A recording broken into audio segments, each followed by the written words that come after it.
Сайн бацхан өнөөдөр 2026 оны 3 дугаар сарын 31 та бидний харж байгаачлан хоёр өөр брендийн чихвч урдаа тавьсан байна. Ямар учиртай вэ гэхээр манай дэлгүүр дээр зарагддаг чихвчнүүд дундаас хамгийн нэр үнэтэй альсгүй олон хүн хэрэгэлдэг, чанарын шаардлага хангадаг, яг гейминг хэрэглээнд өөрөө хэрэгцээ дугуйлалтаараа өндөр үзүүлэлттэй байдаг гэх мэт. Үндслээр энэ хоёр чихвчийг харьцуулахаар шийдлээ. Тэгээд яг албан ёсны техникийн үзүүлэлт болон бодит байдал дээрх дугуйлалт, чимээ ялгалт, гейминг хэрэглээ, энгийн хэрэглээнд хэр чанарын шаардлага хангах эсхийг энийг бол ер нь нэлээд олон хүн хэрэглэдэг учраас мэдж байгаа G333-ыг бол нэг их хэрэглэдэг хүн байхгүй. Гэхдээ голдуу Go төгөлдөг хүмүүс их зүүсэн харагддаг. За тэгээд айл болох үндсэлтэйгээр хамтдаа харьцуулж судалж үзье. Миний хувьд Logitech-ээс нь эхэлж үзье гэж бодож байна. Гадна талаас нь шинжээ хайрцагт дээрх мэдээллүүд, дотор нь эдгээр зүйлсүүд багтсан юм шиг байна. За тэгээд энэ үзүүлэлтүүдийг бол дараагаар нь илүү тухтаа дэлгэрэнгүй ярина. Задрах нь бол маш гоё гэдэг. Бүх төрлийн консол болон төхөөрөмжүүдээр ашиглах боломжтой байх нэ.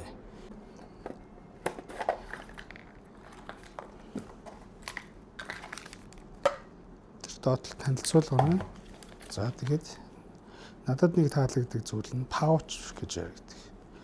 Их өрхөө юм жижигхэн сэтгэн уут одоо тор гэх юм. Энэ бол авч явахд зориулсан. Тэгэхээр чихвчнүүдийг нөгөө кермант хийхээр бас жоохон эдлэгэнд нөлөөлөх гэдэг тийм ээ. Тэрнээс урьсан сэргийсэн болов уу гэж бодож байна. Air tip буюу нэмэлт зөөл өвчин. Яг өөрт нь бол medium size голдуу ирдэг. Тэгээд нэмэлтээр small болон large. Энэ air tip маш чухал байдаг. Таны чихний нөгөө нүхний радиуснаас хамаарат яг гой сууж өгсөн байх шаардлагатай. Нөхөө чихвчний давуу тал нь одоо ер нь бол бүхэл төхөөрөмжүүд C руу шилжиж байгаа учраас өөрт нь C донгол ирж байна. Донгол гэж юу вэ гэхээр хувиргагчийг хэлж байгаа юм аа. 3.5 мм-ийн жакийг C руу хувиргаж байна. Тэгэхээр яг үйлдвэрийн юм донгол бол дугуйлалтанд маш гоё нөлөөлдөг. За чихвчний кабелийн урт нь 1.2 та байсан санагдаж байна. Ер нь бол хангалттай урт. Утсан дээр ашигладаг хүмүүс, компьютерт ашигладаг хүмүүс бол процессор жоохон доор байдаг бол богинох гээд байдаг. Кабелийн хувьд бол нэг тийм орооцохгүй зориулттай бат бүх материалаар хийж өгсөн харагдаж байна. Залгаасыг энгийн чихвчийг бодоход нэлээд хол хийж өгсөн байна. Хоёр кабелийг салгахтаа хит богинохон байхаар бас таталтаад идэг талтай. За энэ мик нь харагдаж байна. Тэгээд энэ дээрээс удирдлагууд нь энийгээр одоо дуудлага авдаг, паузлдаг, дуу нэмж хасдаг. Их биений хувьд бол нэг иймэрхүү. Загварын хувьд бол үнэхээр гоё. Тэгээд авсарах.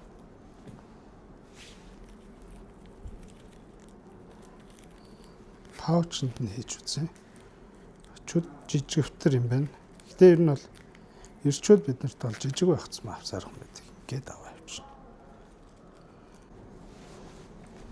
За дараагийнх нь AirBuds 2. Энэхүү загвар нь үйлдвэрээсээ 2 өнг гардаг. Хар улаантай. Энэ бол үндсэн өнг. Тэгээд тасаар гэж байдаг. HyperX Cloud AirBuds 2. За optimized for mobile gaming гэж байна. Доорх mobile PC, PS, Xbox, Nintendo гэх консолууд дээр ажиллана. За баталгаажсан сертификатууд нь харагдаж байна. Хайрцаг доторх package contents харагдаж байна. Бас өөр дээрээ юм хайрцагтай байдаг.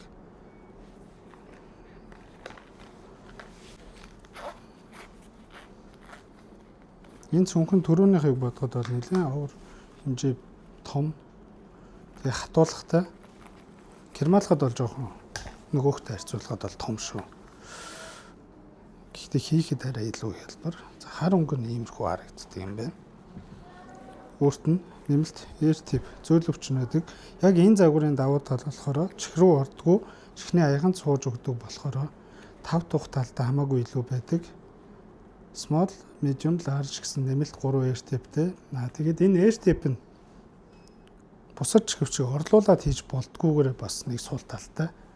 Гэхдээ манай дээр нэмэлтээр зардаг. Түүн дээр та хэрвээ тэрийг алга болгох юм бол санаа зовлтгүй. Хар өнгө нэг иймэрхүү харагдаж байна. HyperX гэсэн логогоо хийсэн. Зөөлөвч нэг иймэрхүү. Яг энэ зөөлөвчний сууж өгдөг хэсэг нь их эвгүй. Энэ дээр нэм тогтоодог. Торгоодог зүйлтэй. Ингэж ордог. Айгуу онцлог. За мик хэсэг. Кабелийн хувьд бол ер нь түрүүний Logitech-тэй нэлээд ижилхэн харагдаж байна. Нарийнхан кабелтай. Мик нь дуу нэмж хасах функц байхгүй. Ердөө ганц товчлууртай. Яг микрофон хэсэг нь энэ дээр харагдаж байна. Түрүүний Logitech-ийг бодоход яг энэ залгаас нь жоохон богинохон. Тэгээд энэ дээр юм бүчлүүртэй. Энэ бүчлүүрийг бас ашиглавал зүгээр байдаг. Микээ амруугаа ойртуулж өгөөд зүүснийхээ араас энийг нь доороос нь сойгоод өгдөг.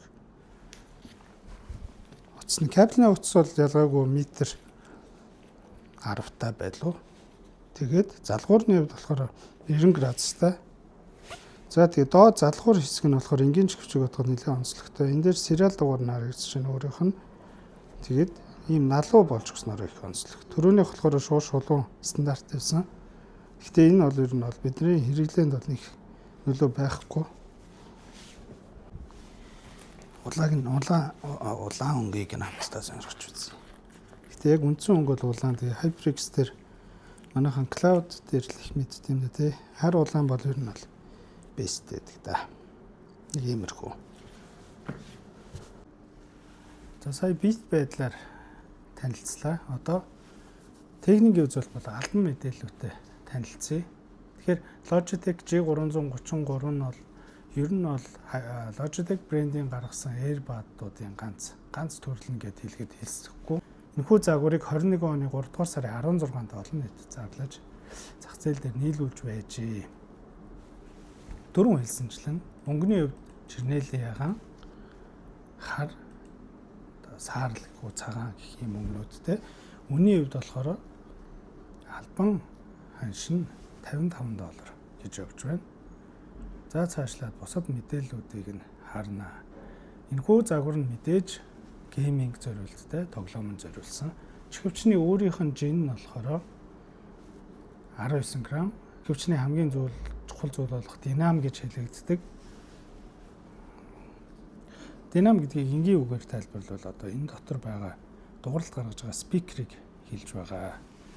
Энэхүү загвар нь өөрөө хосолсон динамтай энэ дээр харагдаж байгаа тийм. Төв динамик драйвер 5.8 мм болон 9.2 гэх нэмэлттэй. Танилцуулгыг нь харъя. Түрүүний миний яриад байсан хос динам нь энэ дээр харагдаж байна. Чихвчний яг их бие доторх бүтцээр нь задлсан байна. Эхний динам нь, хоёр дахь динам нь энэ дээр явж байна. За тэгээд мик утас дагсан мик те. За микийг бол нэг яриад ах шаардлагагүй байх. Яг аль биесний мэдээлэл бол ингээл дуусчихж байна ертөөсөө. Нэг амар дэлгэрэнгүй юм байхгүй юм байна. Одоо хамтдаа энэ нөхрийн талаар техникийн үзүүлэлтийг болон бас мэдээллийг нь судалж үзье. Тэгэхээр манайхан сайн санаж байгаа бол энэний өмнөх загвар байсан. Савлгаа нь арай өөр юм нэг том талбар цаастай. Тэр нь HyperX AirPods 1 буюу эхний загвар байсан. Тэрхүү загвар нь 2018 оны 10 дугаар сард анх худалдаанд гарч ирсэн. За тэгээд араас нь 2023 онд AirPods 2 гэдэг энэ загвар гарч ирсэн. Тэгсэн чинь би дөнгөж сая шинэ загвар гарсныг нь мэдлээ. AirPods 3 гэдээ гарцсан юм байна. Гарч байгаа юм байна. Загвар нь ийм гоё болчихж. Тэгээ микнийх нь энэ хэсэг бас жоохон өөрчлөгдсөн байна. Тэгэхээр энэ микрофон нэлээд сайжирсан байж магадгүй. AirPod-ууд дээр гардаг асуудал ер нь бол мик жоохон сул байгаад байдаг. Том чихвчнүүдтэй харьцуулахад гэхдээ жижигүүд дотроо бас брэндээс хамаарат жоохон өөр байгаад байгаа. За AirPods 2 маань техникийн үзүүлэлтээр юу өгдөрсөн байт юм бэ гэдгийг харнаа. Дөрөв төрлөө Air type-тэй. За mobile gaming талтай голдуу зориулсан. Үндсэн дууралт нь бол тийм зориултаа гэсэн. Тэгээд нэмэлт юутай гэртэй pouch гэж яриадсан тий. Low profile 90 градусын одоо нөгөө налуу залгууртай. Энийг бас түрүүнд тайлбарсан тийм ээ. Ер нь бол яг энэхүү загварын хамгийн онцлог зүйл нь бол яг энэ нөгөө зөөлөвчин гэдэг бусад чихрүү ордог загваруудыг бодоход маш эвтэйхэн зүүхэд тухтай удаан зүүхэд чих цагтнуулдаггүй. Мэдээж бас нэг талдаа төгс биш, нөгөө талдаа зарим хүмүүсийн хувьд нөгөө зөөлөвчгүй загвар зүгээр чихнээс жоохон унаад байдаг, тогтоц муутай байдаг. Тийм хүмүүс жоохон тохиромжгүй. Хоёрдугаар давуу тал болон сул тал нь чих рүү ордог одоо Logitech-ийн юунтэй ижилхэн яг чихний гүн рүү ордог ийм зөөлөвчтэй загварууд бол ер нь бол орчны чимээ тусгаарлалт арай илүү байдаг. Яг энэ загвар болохоор зөвхөн аяган дотор суудаг учраас ээртэй гой сууж өгөөгөөс болоод гадны чимээ жоохон орох гэдэг. Ерөнхий харьцуултуудыг нь дурдсан байна. Тэрнээс бүр яг энэ нь тийм нөгөөх нь тийм гэсэн бүр яг ингээд тоочны гоё тайлбарлал харьцуулчих мэдээлэл бол байхгүй байна. Бидний нөгөө хамгийн одоо элементарны Google дээр бичдэг зүйл үндсэн харьцуулт гэдэг тийм. Түүн дээрээс AI бид нарт юу гэж ямар мэдээлэл өгсөн бэ гэхээр key comparison гэдэг яг энэ хэсэг дээр харагдаж байгаачлан G333 гэх загвар нь өөрөө mid болон high-ийн одоо бидний нөгөө дугарлалтын төвшнийг ялгаж өгөх чадамж нь би бол тэгж ойлгоод байгаа. Чадамжаараа хамаагүй илүү байгаад байгаа. Тэгээд микрофоныг болохоор HyperX-ийн AirBuds 2-ыг арай илүү байна гэсэн үзүүлэлт гарч. Манай хэрэглэгч нар ер нь голдуул тэгэл утсан дээр PUBG Mobile тоглож байгаа тий. PUBG Mobile дээр хамгийн гол нь өлийн чимээ, бууны дуу, үндсэндээ ямар шоу дууралтай байгааг яг өөрийнхөө сонсголоор та бүхэн сэтгэлээ хэлнэ. Яг энэ хоёр чихвчийг харьцуул зүгээд тэрнээс гадна дөрөв хэлснээр микрофоныг нь шалгаж үзнэ. Тест хийхэд ашиглагдах нэмэлт хэрэгслүүд нь iPad байна. Pivaгийн JS3 Pro гэх шинээр ирсэн юм салаалагчийг залгаж ашиглана. Тухайн iPad руу бид нар AirBuds 2-ыг залгаж ашиглах боломжгүй. Харин Logitech-ийн G333-ыг залгаж болно. C dongle-ыг нь ашиглаад гэмн цэнэглэх боломжгүй болно. Тэгэхээр хүссэн үсээгөө бидний зүгээс салаалагч ашиглаж л таарна. За тэгээд эхний ээлж нь PUBG Mobile дээр хөлийн чимээ ялгалт нь хэрэг түүнийг хамтдаа олж мэдье. Түрүүний миний дурдсан сойлтны нь бүчлүүр гэх юм уу? Зүүчгээд доороос нь сойгоод төхөр микрофон нэлээд амруу төхөж ирдэг. Тэгэхээр таны яриа илүү тод багийнхантай очиж байгаа юм. Ердийнэр бол нэг юм шиг. Техник тест яваа HyperX AirBuds 2, iPad Pro, Pivaгийн JS3 Pro салаалагчнэр дээр залгасан байна. Тэгэхээр бидний зүгээс одоо хамгийн ихэнд хөлийн чимээ ялгалт болон давхар ялгалт, дээрээс нь бууны дууралтыг нь тестлэх гэж байна. Энэ бол зүгээр апарт дотор тренинг л хийж байгаа.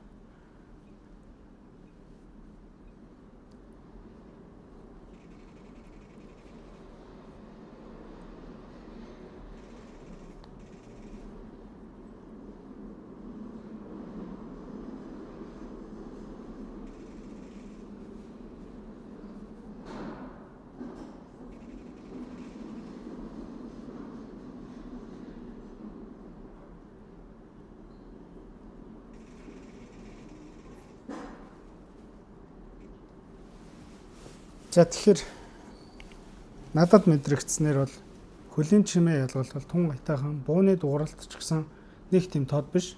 PUBG-ний тохиргоон дээр бол аудио функцийг дунд дээр нь хай дээр нь тавиад ерөнхийд нь дефолт байгаа. Firearm-ыг жоохон багасгасан. Өтгөн дууралт давмгаасан хит шингэн дууралтай биш. Ер нь бол нэн таатай, зөөхөд дэвтэйхэн тухтай. Зарим чихвчний хувьд нөгөө хөлийн чимээ хит шинхэн болчоор яг хөлийн чимээ ялах нь илүү болдогч гэлээ. Firearm-ыг энийгээр багасгасан ч гэсэн хөлийн чимээгээ давж бууны дуу сонсогдоод байдаг. Тэгэхээр хөлийн чимээ ялахад нэлээд төвөгтэй байдаг юм болов уу гэж боддог. Ерөнхийдөө бол нэг иймэрхүү байна. За бидний дараагийн харьцуулах тестлж байгаа чихвч бол G333 мөн ялгаагүй энэхүү салаалагчн дээр өөрийнх нь донглоор дамжуулаад шууд C порт дээр нэгээд өгч. Бас яг нөгөө үйлдвэрээс ирсэн өөрийнх нь хувиргагч учраас AUX руу залгахаар дууралтанд нөлөөлж магадгүй гэж бодоод C-гээр нь залгачихлаа. Одоо Яг түрүүнийхтэй ажиллан хөлийн чимээгээд ялгаж чадж байна уугүй юу? Бусад дууралт нь хэрэг үзье.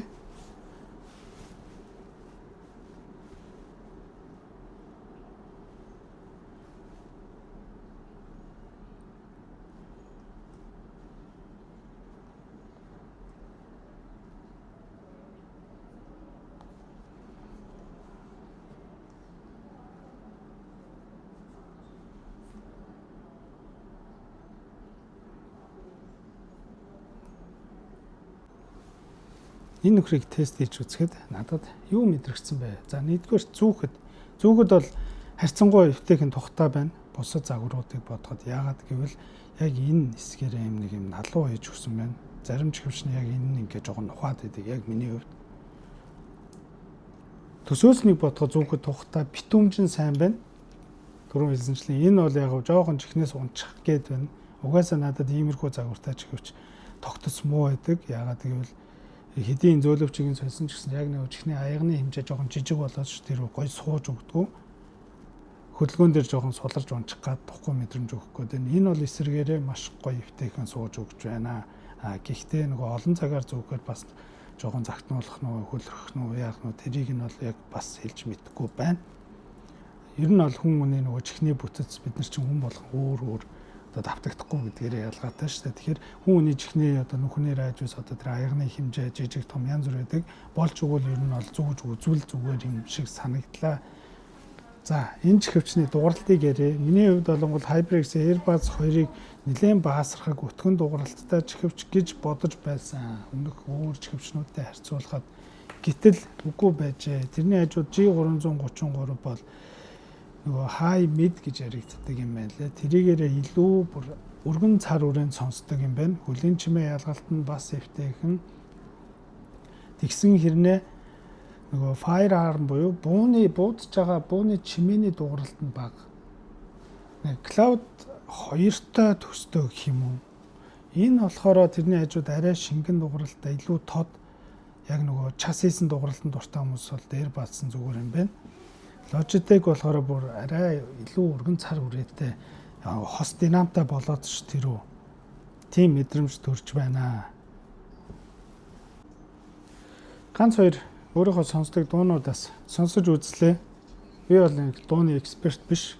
Гэхдээ Logitech-ийг зүүхээр нэг тийм битүү хүндий юмд орцсон юм шиг юм нэг тийм мэдрэмж авч байна. Нэг 3D юм шиг те дууралт нь ингээ цаана бүг гэж баасрахаг. Энэ болохоор жоохон наан ингээд бүх юм чихэн дээр наагаад ирсэн юм шиг. Магад жоохон удаан зүүхэд энтэй харьцуулахад чихэнд чиртэй байж магадгүй. Зүгээр энэ бол надад төрсөн л мэдрэмж нь тэр шүү. Тэрш дууралтын үед хоёлаа л гоё дуурж байна.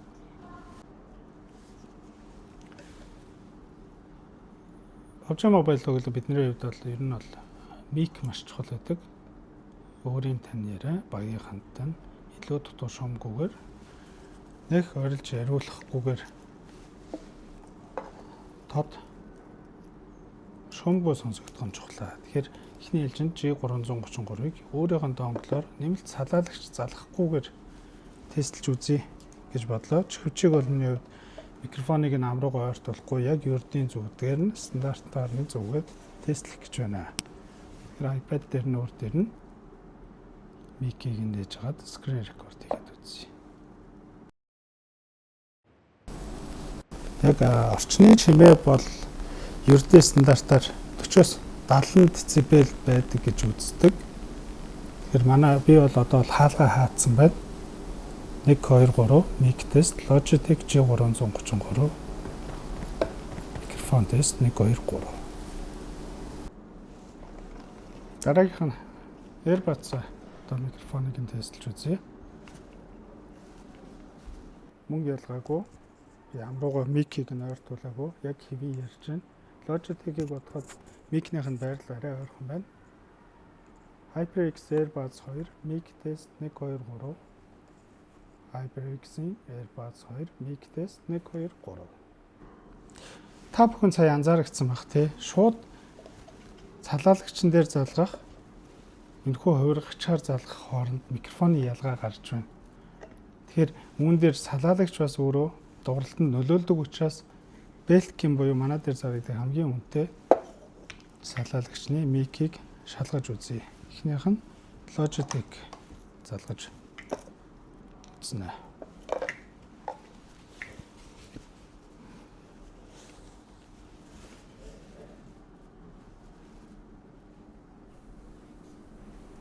Энэ бол Logitech G333 Belkin салаалагчтай залгасан байна. Mic test 1 2 3 Logitech G333 Mic test 1 2 3. Дараагийнх нь гэсэн AirPods-ыг залгаж үзье.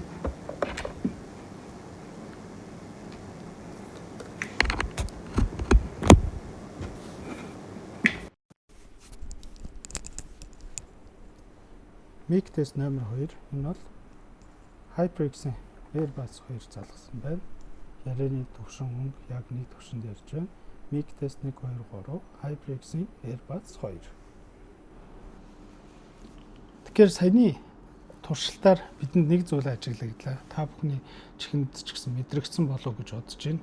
Салаалагч болгоо өөрийн нөгөө дуу дамжуулах, яг үндсэн дууралтанд нөлөөлөхгүй ч гэсэн микрофоныг дамжуулах, тэгээд яг өөрийн үндсэн үзүүлэлтээр бас юм өөр байдаг. Pivoгийн сүүл гарсан загвар бол 384 Гц-тэй кГц гэж ярьдаг тий 32 бит дамжуулах чадамжтай байна. Энэ яг өөрийнх нь Logitech-ийн донглыг залгахаар бас дууралт өөр болж байна. Тэгэхээр та бас салаалагчаа залгаж үзээ. Дээрээс нь таны бас төхөөрөмж чухал. Тухайн төхөөрөмж нь өөрөө яг ямар шоу дууралтыг дамжуулах чадамжтай микрофоныг нь яаж дамжуулдгийг гэдэг нь бас өөр байдаг. Тэгэхээр ийм олон хүчин зүйлээс хамаарч дууралт болон микрофоны ялгаа гардаг байх нэ. Тэгэхээр шууд нэг бүтээгдэхүүн дээр онцлоод энэ өстой хамгийн сайн, энэ одоо хамгийн сүүлд гарсан тийм гэж хэлэхэд бас жоо өрөөсгөл болж байна. Үг олдож, үхэр холдлоо. Тэгэхээр одоо бичлэгээ дуусгая гэж бодлоо. Яг энэхүү туршилтаар бол нэлээд ойлгомжтой болсон болов уу гэж бодож байна. Магад энэ хоёрын аль нэгийг нь сонирхоод алийг нь авахаа тэнийг хэлцэжсэн хүмүүс бол одоо бол барыг сонголт хийгээд хэлбэр болсон байх. Энэ бичлэгийг хийж байгаа ийм бас гол зорилго маань манай дэлгүүр дээр чихвчний тест байдгүй. Тэгэхээр тестийг шаардлагагүйгээр танд шаардлагатай мэдээллүүдийг нь өгсөн болов уу гэж бодож байна. Үргэлж хамт байдаг. Та бүхэнд баярлалаа. Та бүхэн барааны мэдээлэл авахыг хүсвэл манай пэйж чат хэсгээр ороод автомат хариулагч дээрээс бүх барааны үнийн мэдээллийг авах боломжтой. Үргэлж тогтмол гарч байгаа. Манай хаяг үндэсний цэцэрлэгт хүрээлэнгийн хойно Паркод Молл Б1 давхар 67 дот. Баяр таа.